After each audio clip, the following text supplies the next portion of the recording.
Дусларым, бүген мин сезгә Үпкәчән туты кыш дигән әкият сөйлим.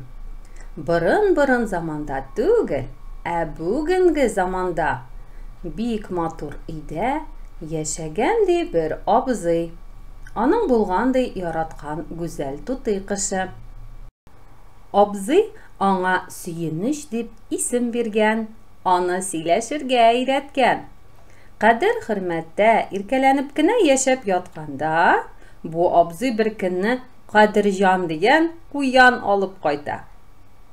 Бүгенге көннән сез бер йортта яшәячәксез, дус булыгыз ди. Кадержанның читлеген Сөенечнеке янына китереп куя. Шул көннән куян белән туты кыш якын дуслар булып китәләр. Көннәр буе серләшә алар. Ә абзыйлары төрле ризыклар белән сыйлап кына тора үзләрен. Тора-бара Сөенеч хуҗасын Кадержанны күбрәк ярата дип уйлый. Аңа ашамлыкларны да тәмлерәген бирә дип уйлый башлый. Анда көнчелек шире уяна.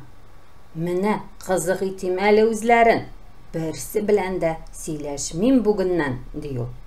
Һәм чыннан да бик озак кына үпкәләп сөйләшми ул алар белән. Абзый да, куян да бик аптырашта калалар. Нәрсә булды икән Сөенечкә дип бик борчылалар.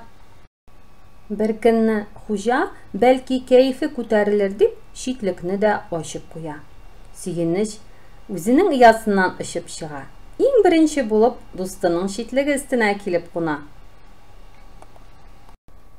Куянның ерактан бик тәмле, затлы булып күренгән ризыклары туты кышның көн сайын ашаган гап-гади ашамлыклары икән ләбаса.